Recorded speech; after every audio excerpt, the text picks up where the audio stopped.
lagi reshuffle. Tapi buat apa di reshuffle kalau ideologinya tetap tidak radikal? Reshuffle kabinet artinya mereshuffle cara berpikir para menteri tentang kebijakan ekonomi Prabowo. Satu waktu Prabowo mampir ke rumah saya. Lalu kita bicara tentang masa depan Indonesia. Saya tantang, Anda mau nggak jadi pemimpin sosialis Indonesia? Dia bilang, bahkan saya ingin jadi pemimpin sosialis Asia. Ideologi yang kita tuntut, kita inginkan, kita ingin pastikan melalui kepemimpinan Prabowo adalah sosialisme in optima forma. Karena itu harus ada reshuffle, lumpuhkan kabinet, isi dengan energi baru. Kan kita tidak mungkin minta menteri-menteri ini untuk bunuh diri, meninggalkan kabinet karena kepentingan modalnya udah dia pastikan harus diambil walaupun APBN makin kecil. Karena banyak menteri yang kecewa pada Prabowo kan, karena nggak bisa merampok APBN lagi, diefisiensikan. Ini momentum pada presiden untuk memulai era baru. Problem bangsa ini banyak orang berebut bicara tapi nggak mau berebut berpikir.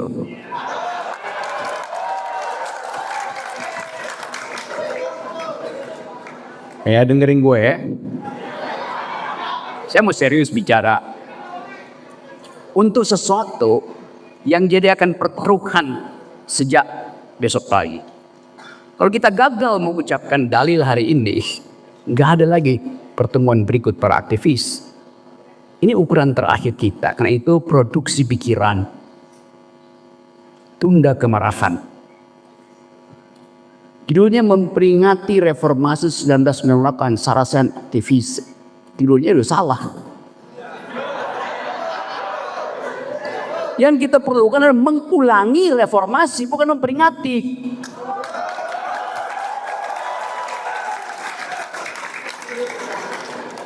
Aktivis tidak pernah memperingati kelakuannya sendiri, dia mengulangi kelakuannya.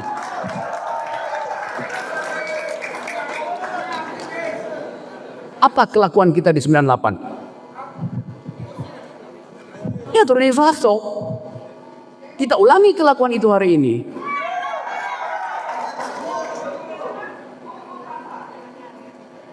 Silakan sebutkan terbuka. Karena itu yang ada di benak kita sehingga ibu tadi marah. Ngapain ngomongin yang lalu? Kan harus ada posisi hari ini terhadap keadaan hari ini tuh. Pembandingnya ada di situ. Kalau kita dengar uraian tadi dan kita akan dengar uraian panjang lagi, Daeng, Melki segala macam itu, ada semacam kepastian bahwa presiden sedang bergerak ke arah paradigma baru ekonomi. Bergerak ke arah, pertanyaannya dia mau nggak meninggalkan yang lama?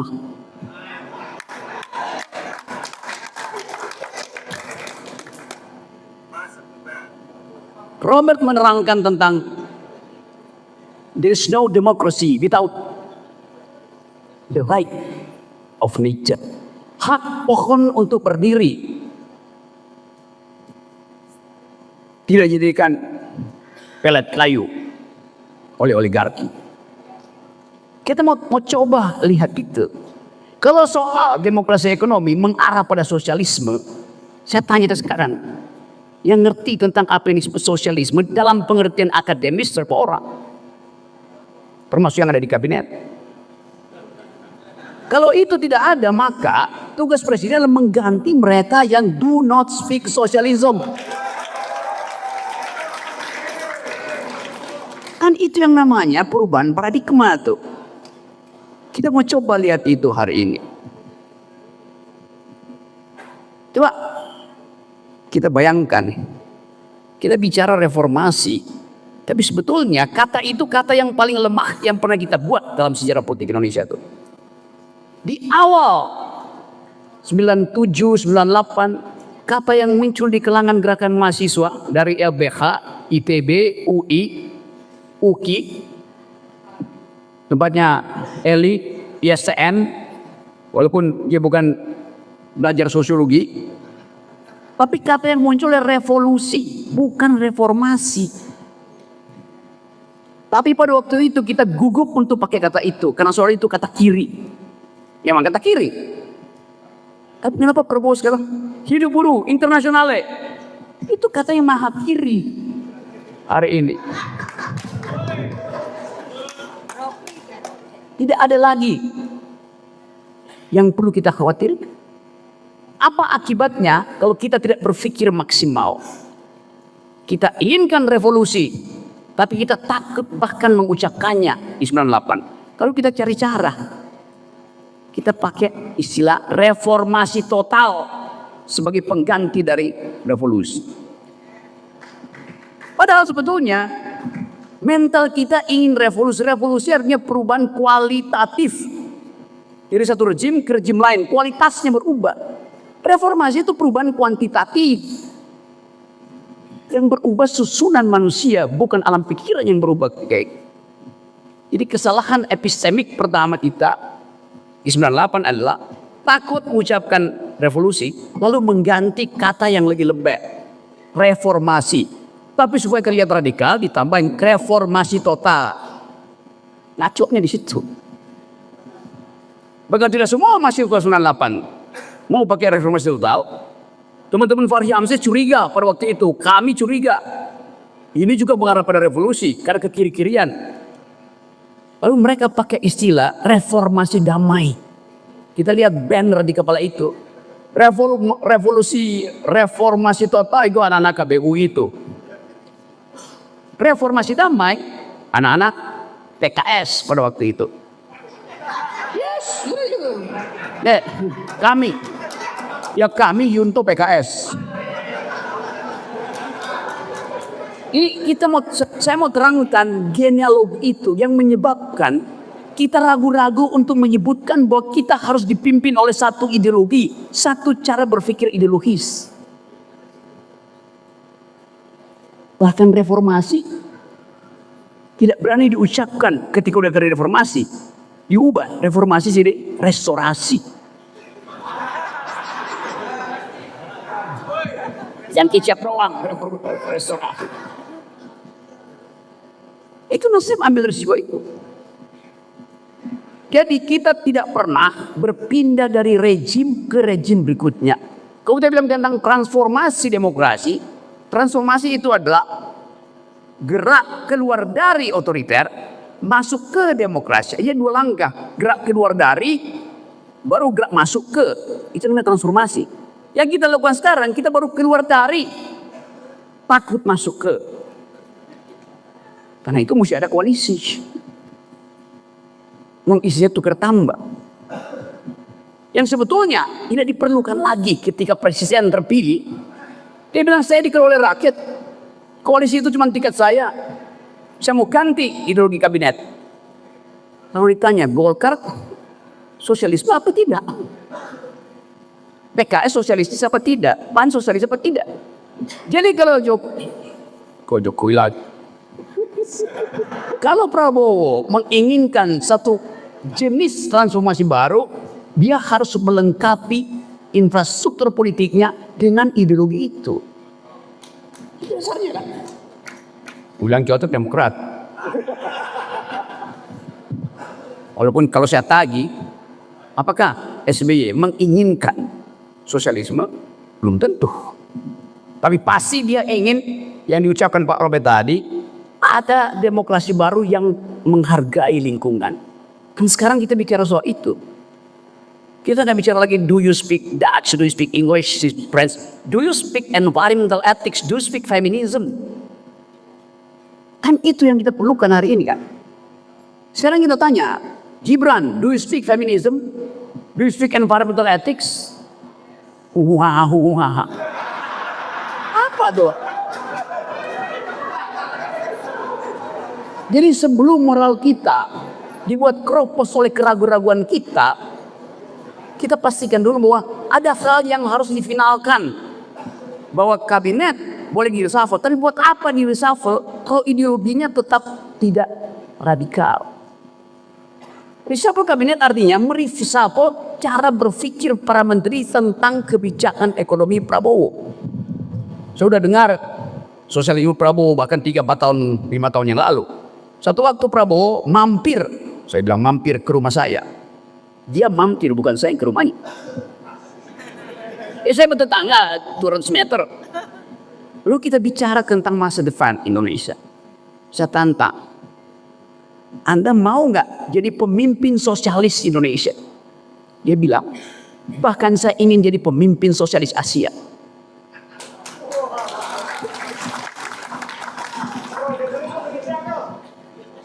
Kalau pohon-pohon pinus saya bisa merekam, tanya pada si pinus. Prabowo ucapkan itu dan saya dukung. Karena memang kita memerlukan jenis ekonomi baru. Yang baru 2 tahun lalu, baru tahun lalu mau kita praktekkan karena ada krisis global. Jadi kita bisa katakan, ya Prabowo visioner, dia mampu mendeteksi satu waktu akan terjadi perubahan cara berpikir. Yang disebutkan dengan bagus tadi Pak Robert, degrowth. Dan itu yang cuntin dengan keadaan ekonomi dunia.